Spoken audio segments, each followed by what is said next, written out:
Listen to your inner voice. There are so many people and organizations and dogmas and cultural shifts that tell you that you should not listen to yourself, that there is somebody smarter that knows better than you. No, they don't. Nobody knows what's best for you better than you. Nobody else is living your life but you. Hello, and welcome to When Are You Free? I am your host, Aaliyah Joyce, and I am so excited that you have decided to join me on this corner of the internet today. I feel like this past week has just been actually insane to me. I have had such a weird dip in energy levels, which I'm not shocked by, but still irritated by.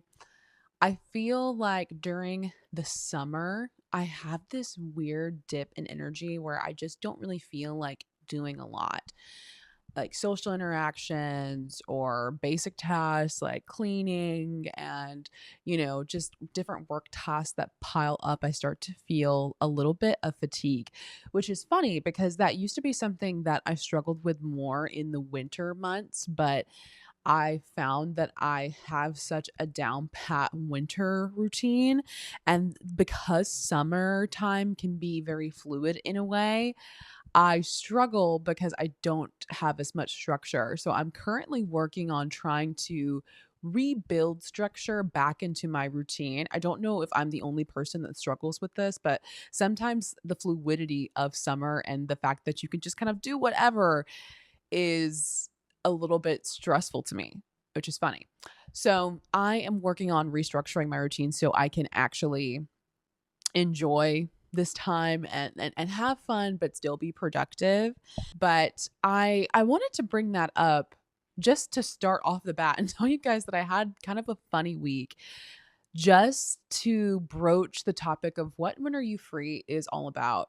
And if you've listened from my first episode, or if you've even read our synopsis, is that When Are You Free is about improving yourself, about being at your most optimum level, at a level of excellence.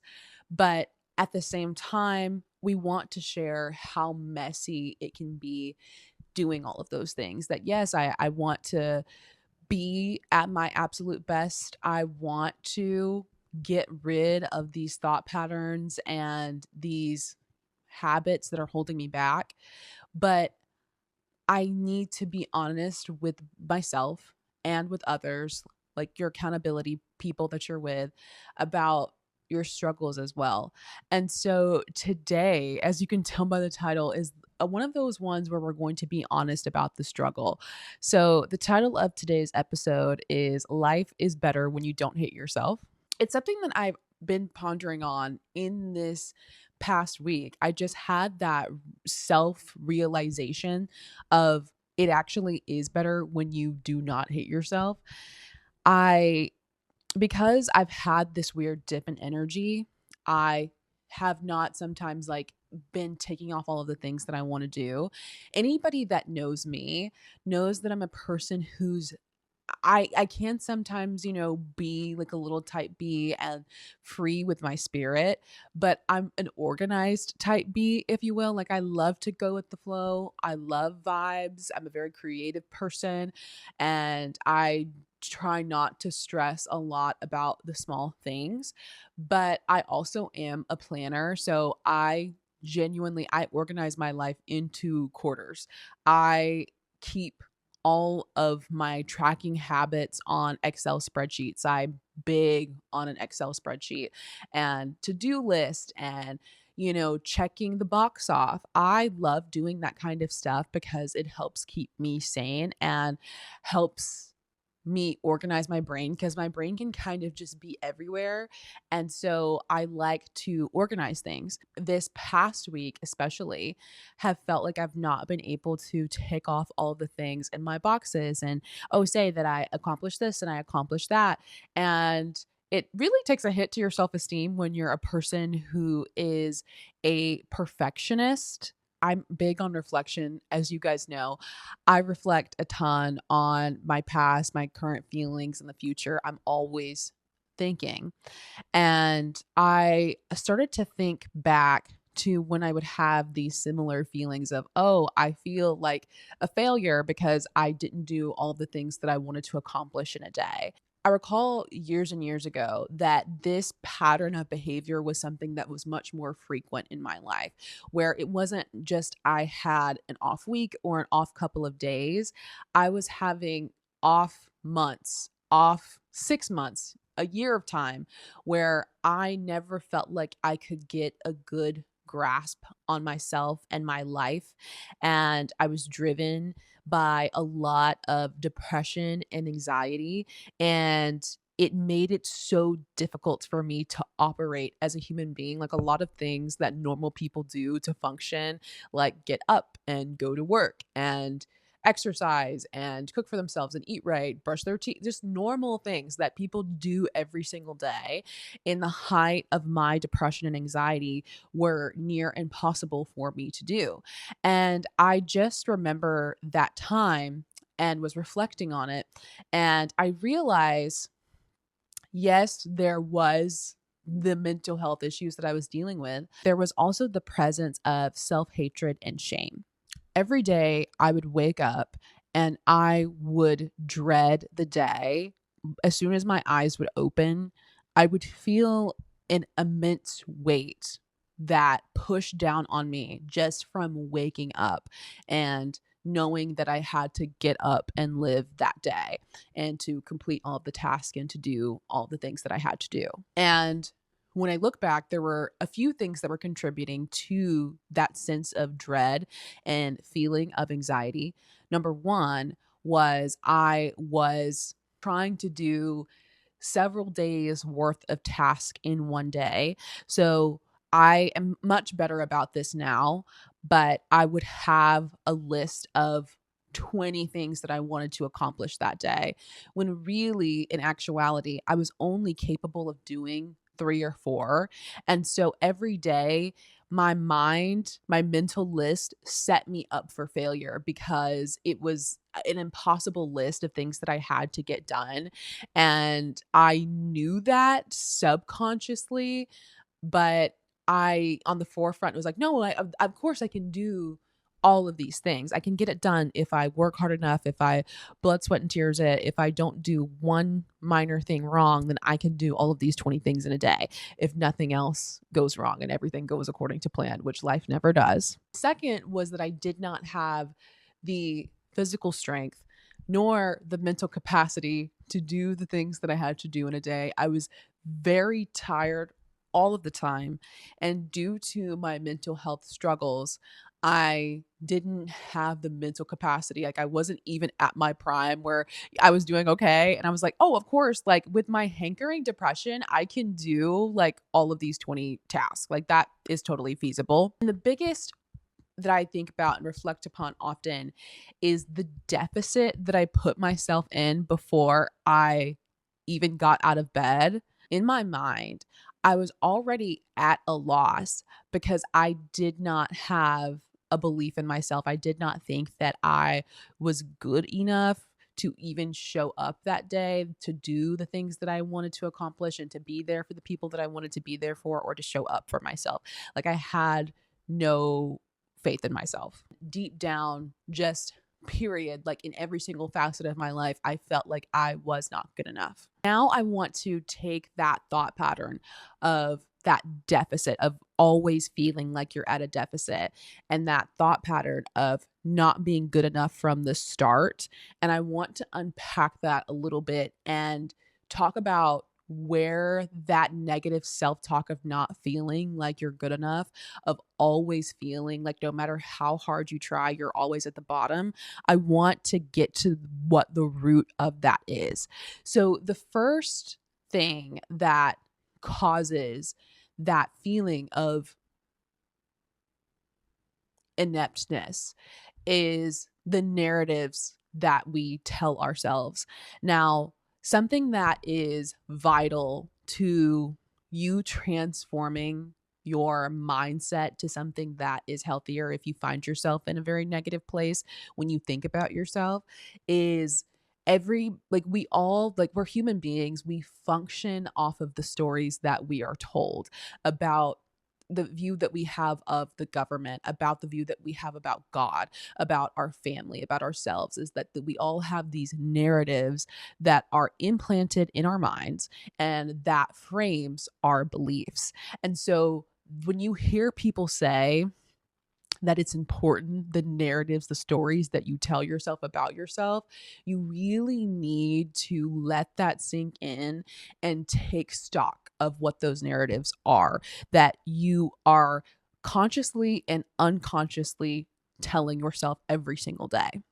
These narratives come from a lot of different places, but I only want to focus on a few today. When you're younger, I think sometimes the biggest narratives that we are fed come from our family, our immediate family. And that's why those early developmental childhood stages are so important, is that is kind of when you first start to build your sense of self, like your mom, your dad, your big brother, sister, the adults that are around you when you are young have such a vital part into the foundations of who you become.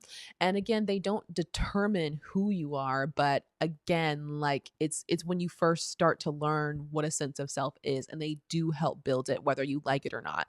In your past, the family is the biggest thing. As you grow up, you start to maybe not care as much about what your family thinks, and it starts to come more from peer to peer. Your friends opinion of you and what they say about you matters a lot, and so you internalize that. Oh, are you a cool kid? Are you a dork?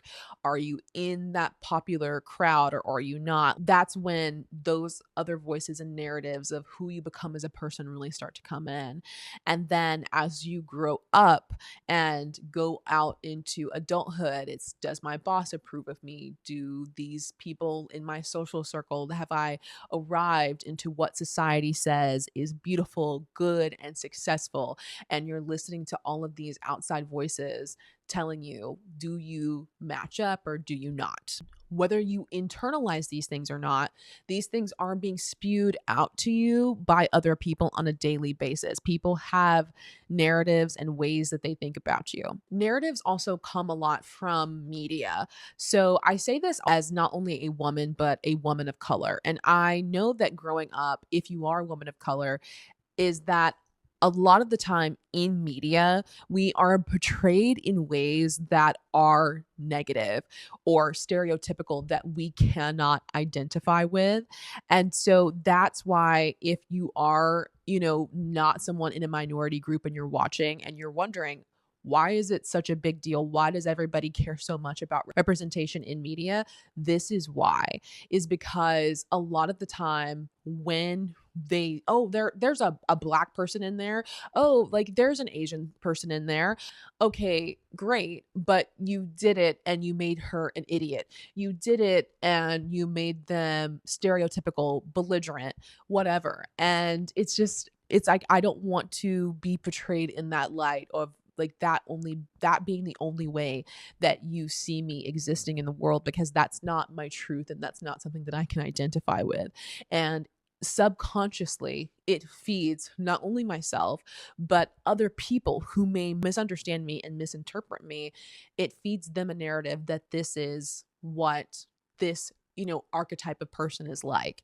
And so media representation is something that is vital, and I stand by to this day, but that's just a side note. But narratives are so heavy in media, in the music and TV that we watch. And I say that all of that to say that it is so important that you pay attention to the books that you read, the movies that you pay to go to, the TV that you watch, the celebrities' voices that you amplify, and also the people that you invite into your life and the people that you do not invite into your life, because those people and those voices will subconsciously have an effect on you.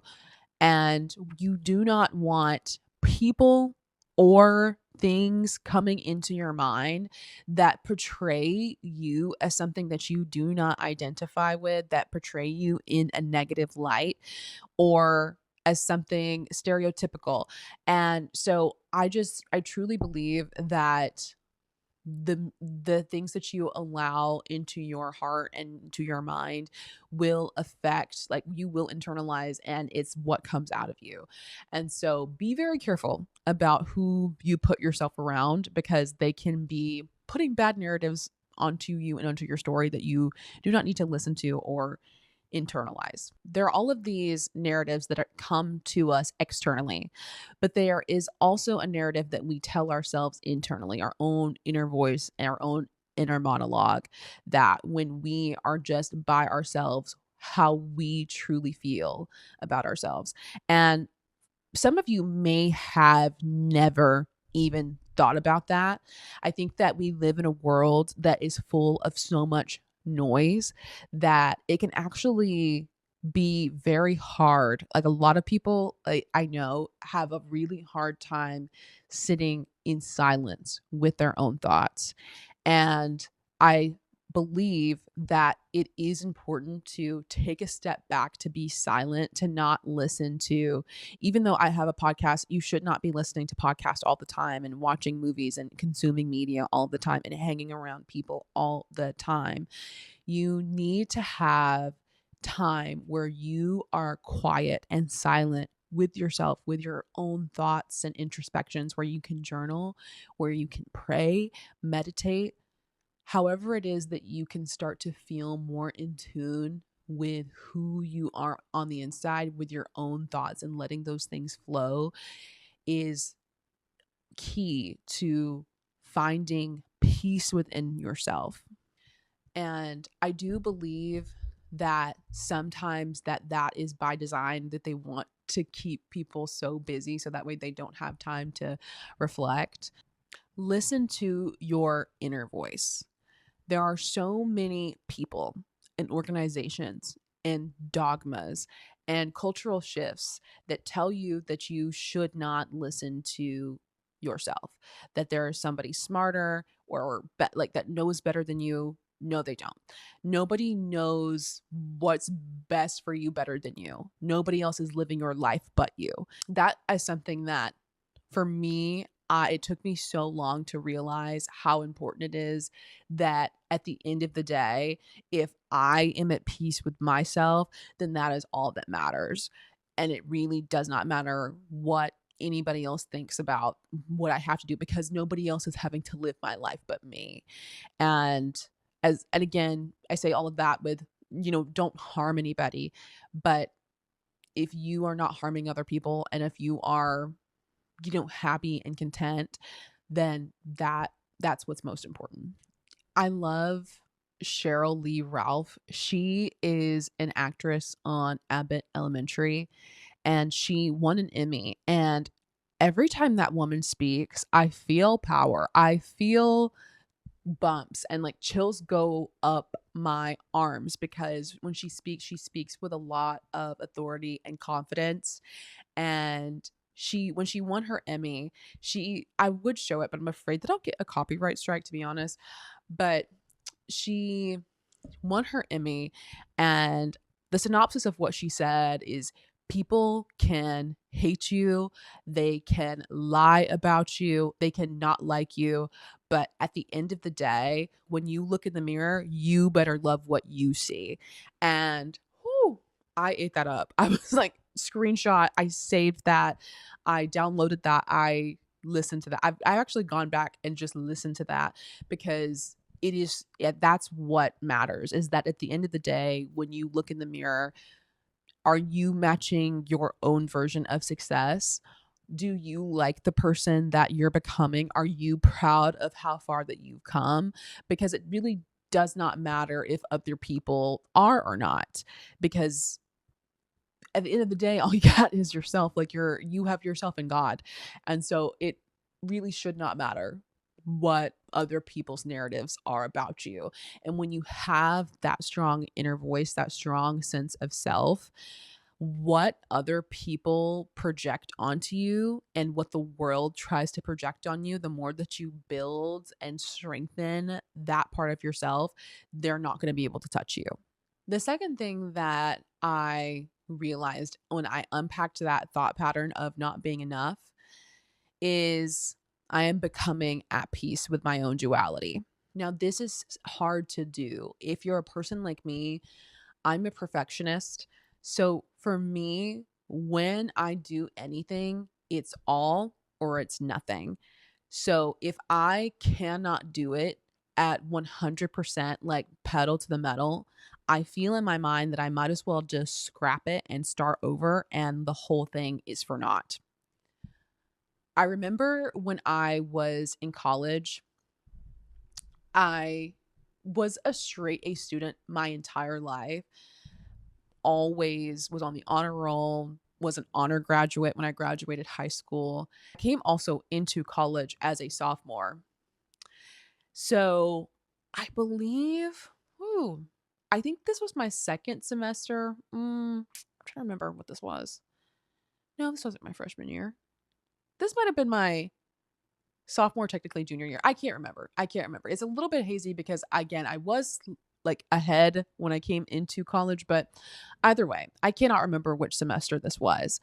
So when I studied accounting, I was really good, especially in our intermediate 2 class. I was really good at learning the concepts for that time being. For the couple of units that we would do something, I would learn it just enough to do well on our quizzes and our tests that we would take then. But I was really not the best at cramming all of that stuff in for the final exam. Because the final exam, it's like, no, you really have to understand it and to be able to have applied it this whole time. So I had done well on all of my tests the entire year. And then I failed my final exam. That is something that has never happened to me. I have failed tests before, but it was, like in high school where, you fail a test, but it's like everybody failed the test because, okay, and also caveat, I was in all AP classes. So sometimes you would fail an exam and then they would be like, okay, like curve it for, the highest, like, scores. And I would always kind of end up around those highest scores. And so I've never really felt the brunt of a real failure of an exam. So this is the first time that I failed something and there was going to be no scale. I just failed. And I remember when that happened, I got my grade back and we checked because do you guys use Blackboard anymore? I may be aging myself, but there was when I went to University of Alabama, we went on Blackboard to see our final exam results. And so I went on there, saw that I don't even know what I made, but I knew it was an F. I know it was an F. And I was driving home to my mom.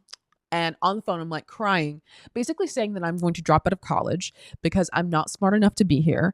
And yeah, that college is too hard. I had a whole breakdown basically, because I made an F on an exam. And yeah, it was very dramatic, but that just describes how I live life a lot of the time and how a lot of us live life is that we feel like if we have failed at this one milestone, at this one juncture, that suddenly says something about who we are overall, about our capability overall, and that we might as well just leave. And that failure and not measuring up every single time somehow equates to us as a person, that failure is what defines us. As you live life and as you want to as you continue to try to improve yourself, you have to learn that those failures are a part of the success. It is a part of the becoming, and you have to learn to be okay with it. It is so hard. It is so hard when you are a perfectionist. But I'm telling you, it's going to happen because depression exists, anxiety exists. You being a human being who needs 8 hours of sleep a night that none of us get exists. Sometimes you're just tired. Sometimes You blew it off because you wanted to go hang out with your friends because you haven't seen them in a really long time. You needed to call your mom back. You needed a day just to breathe. And you're fine. Funny thing is, those aren't even real failures. That's just you being a human being. And sometimes the failure does come. It's like you tried really hard, you still didn't get the job. You stuck with that person through thick and thin, but they still left you. They still cheated on you. You didn't put as much time into it as you should have. And so the project did not turn out great. And it's part of being human. Sometimes those circumstances are within your control, and maybe you just didn't rise to the occasion. Sometimes those circumstances are not in your control, and you have to be at peace with that as well. That's life. Sometimes you're not going to be at your optimal. Your mental capacity can only do so much. Your physical capacity can only do so much. And other times there are just life circumstances that happen to everybody that is living and breathing, by the way. And you have to be okay with it and roll with it. My hypothesis of why so many of us struggle with that particular thing, with internalizing those things that we cannot control and even our own personal failures as we're a bad person, because I that's what I will say. For me, I would take those failures and for all intensive purposes, I'm going to say life circumstances and my own shortcomings are failures. I'm going to say both and I will internalize my failures and somehow make it a moral judgment of whether I'm a good enough person or not. I have done that, but we live in a capitalist society, and this isn't a political talking point, but more a cultural, societal one, where I do believe that a dark side of capitalism is it has tricked us into thinking that we are only as good and as worthy as we are productive. How useful are we? How beneficial are we to someone else, to some system, to some organization? And if we cannot be productive or useful, then we are worthless. And I want to, in my own mind and in your mind, flip the head on that argument that is baked into our society and help you and myself to realize that we have inherent worth, that because you are a human being that is breathing and created on this planet, you have inherent worth inside of you just by breathing in and out.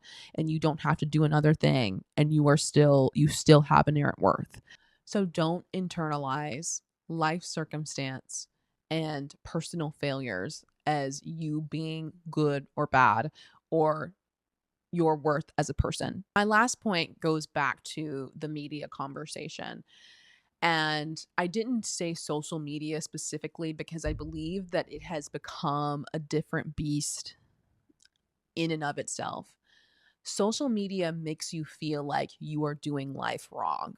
Everybody's always saying, we were not meant to be exposed to as much of people's lives as we are. Why do they say that? Is because we don't all need a morning routine.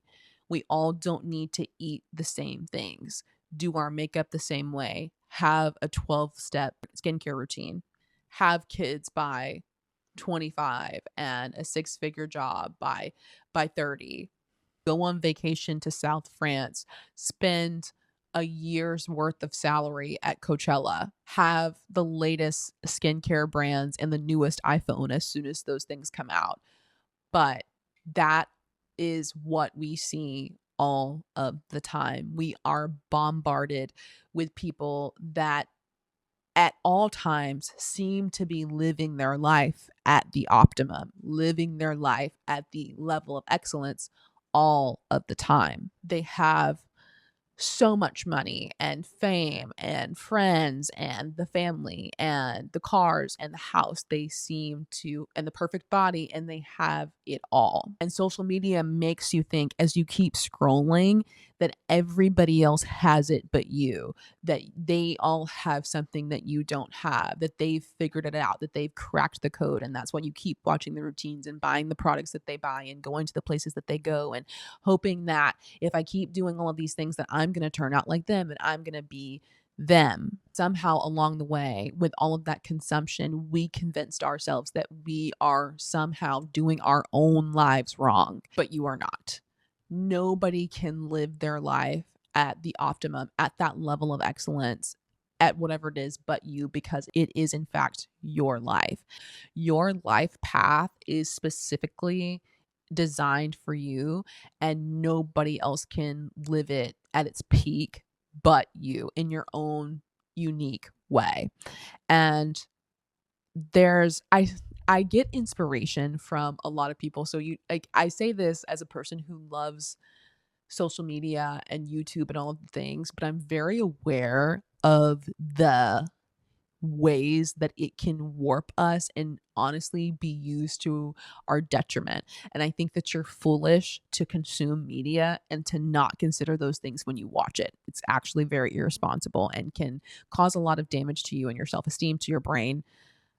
But yes, um, all of that said, I have like people that I'm like, oh, these are my go-to comfort creators. One of those is Steph Bower.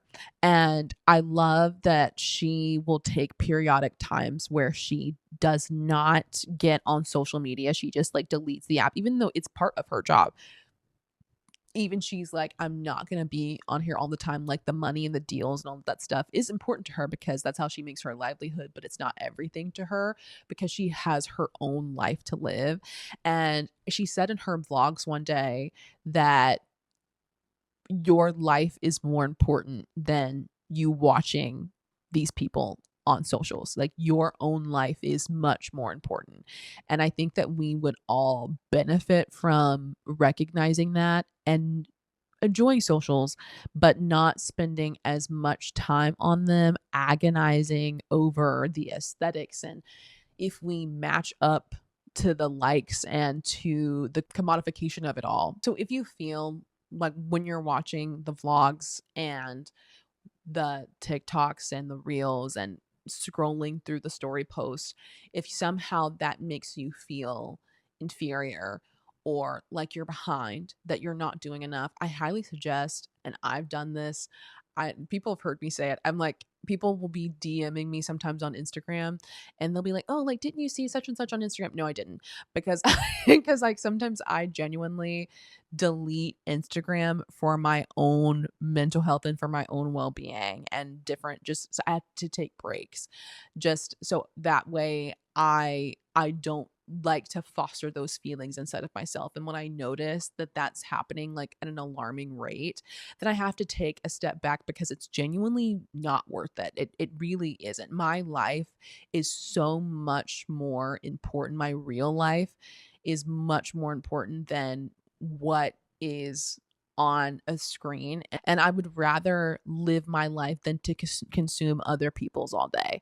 It just doesn't make any sense to me why we do it. I think it's the addiction of it all, but it's much more important for us to seek real connection with the people that are around us and then also to take time to be in the quiet and be in silence and to have time with ourselves. So if you find yourself in that self hatred, negative self talk spiral, I highly suggest turning off one of the biggest noisemakers that a lot of us have in our lives right now, and that is social media. And just take a break from that for a while and recenter yourself in your real life and not on a screen. Those are the realizations that I have had that have helped me to create a healthier relationship with myself, with the narratives that are spewed in media, than the narratives that I also tell myself internally. And so I hope that you have found something that I've said to be helpful and that you can take it with you today, maybe journal about some of those things, just journal in general, and just take some time off. not listening to anything else that I say or that anybody else says, and really listening into your inner voice and listening to what you need today. Because I genuinely believe that one of the most sacred and best relationships that you can have is like with yourself. And so if you constantly just have these negative voices in your brain that are telling you the opposite of what you are, that, after this podcast episode, that you take the time to address those, think about where they come from and how you can reverse them, and what messages you can tell yourself that are actually the truth, that are uplifting and encouraging to yourself. So I think that I have said it all. Don't want to keep you too long because I want you to go out and do those things and participate in your real life. But I also want you to know that I just appreciate you guys for taking the time to listen to me. It truly means so much. And if something that I said resonated with you, please rate my show. It means so much to me. Like my video, share this with someone who you think could benefit from it. I love doing this every single week, and I love you guys. Genuinely, thank you so much for your support. But I think that I have said it all. So I will see you next time on When Are You Free? Bye.